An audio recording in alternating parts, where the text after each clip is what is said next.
Olá, meu amigo, minha amiga, que está me assistindo aí. Eu venho aqui hoje falar com você, para você, em você, sobre a Palavra de Deus e o Deus da Palavra.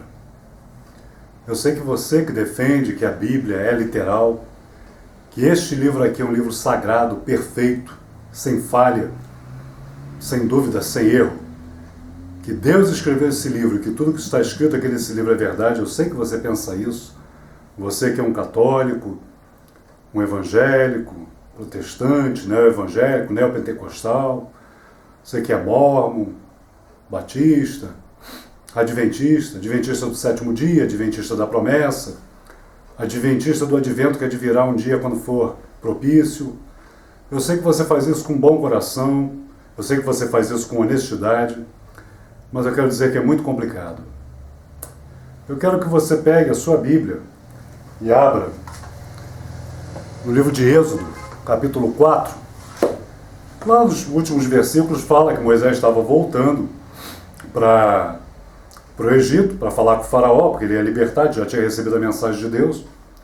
E Deus, note que ali, você vai ler, você vai ver que ele não está falando que é um anjo, que é um enviado, que é um sacerdote, que é um profeta, mas fala Deus, desceu em terra e começou a correr atrás de Moisés para matar Moisés. Pois é, Deus, segundo a Bíblia, a palavra de Deus, segundo a própria palavra dele, ele mesmo, Deus, estava correndo atrás de Moisés para matar Moisés.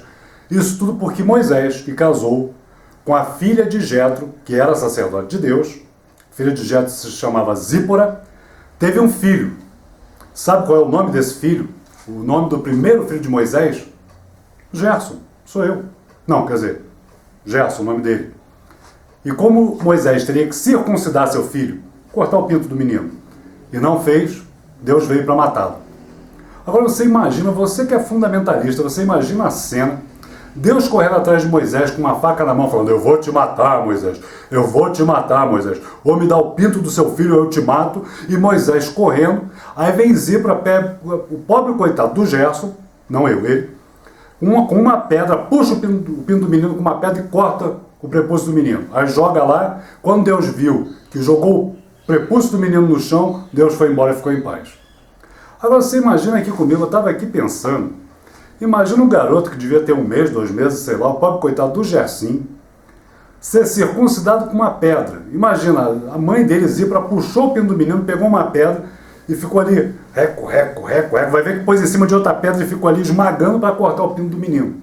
Porque se não fizesse isso, Deus, segundo a Bíblia, iria matar Moisés. Agora imagina você, meu querido, que defende que isso aí é a palavra de Deus e que Deus é desse jeito, você falar para alguém hoje em dia e pregar esse Deus para uma pessoa. Imagina.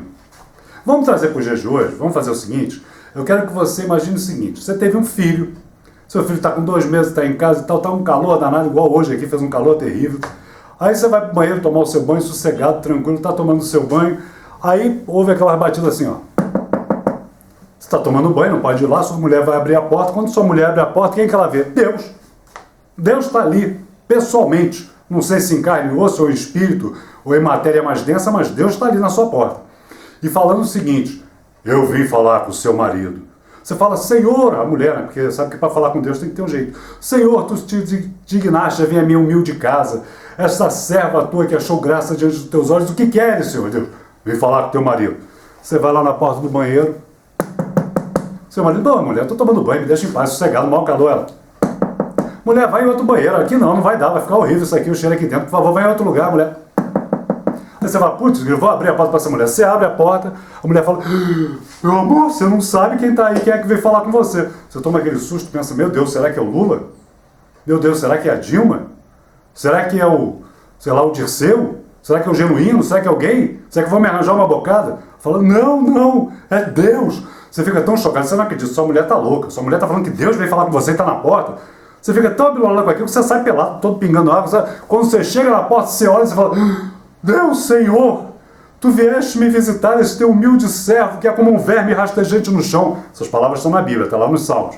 O vermezinho de Jacó, você que é da Bíblia conhece isso daí, que tem que falar assim com Deus, segundo a visão bíblica. Senhor, tu vieste aqui, este ser imundo, pecador e nojento que está aqui diante de vós, o que vieste fazer em minha casa, Senhor? Deus fala: vim te matar, você não batizou seu filho. Deus saca de uma faca, começa a correr atrás de você, você começa a correr desesperado porque Deus veio te matar, você está pelado, balança o negócio para cá, balança para lá, você tropeça, cai no chão, levanta e corre.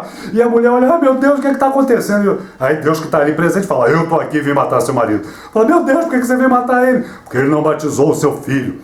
A mulher desesperada e o marido correndo em volta da casa, já tá aquela bagunça, cachorro latindo, já tem o pessoal na rua olhando o que o cara tá fazendo pelado, correndo ali com outro cara meio esquisito, correndo atrás dele de faca.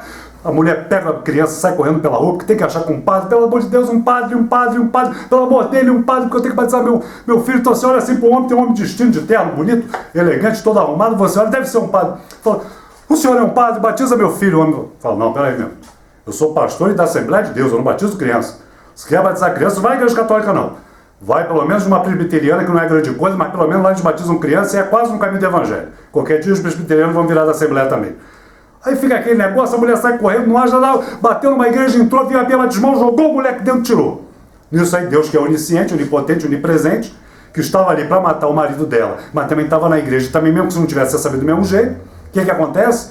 Ele vê, fica calmo, joga a faca no chão e fala, eu vos abençoo, e levanta e vai embora.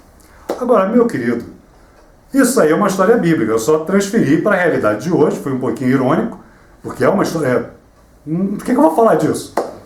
Mas é o que aconteceu lá. Moisés ia morrer porque não circuncidou o filho, você pode morrer porque não batizou seu filho. Tá? Então para pensar se é essa mensagem que você quer trazer hoje no século XXI para as pessoas. É esse Deus que você quer? Olha, a Bíblia, eu tenho um vídeo que eu falo sobre isso, a Bíblia é mitologia. A Bíblia ela tem valor sim, porque ela narra experiências pessoais de homens, de mulheres, de pessoas com Deus, e a experiência de uma comunidade, de uma nação inteira até, com uma visão particular de Deus. O que isso trouxe de bom e o que isso trouxe de ruim, o que isso trouxe de mal. Então ela é válida. Passa um fio condutor pela Bíblia, tanto o Velho quanto o Novo Testamento, falando de espiritualidade, falando de encontro com Deus. Jacó se encontrou com Deus e lutou com Deus. Eu acho isso maravilhoso. Se a gente entender e colocar dentro do contexto certo, entender como deve entender. Então tem coisas boas, mas defender que a Bíblia é literal, leia lá o primeiro capítulo de Gênesis, foca principalmente no versículo 14, 1,14, ali está descrito, e isso influenciou o pensamento mundial, não só isso, é claro, mas que a Terra era o centro do universo. Porque o autor, o cara que escreveu a Bíblia, ele realmente olhava, via a lua nascendo e morrendo, o sol nascendo e morrendo, as estrelas surgindo e indo, parecia que a Terra era fixa no centro do universo.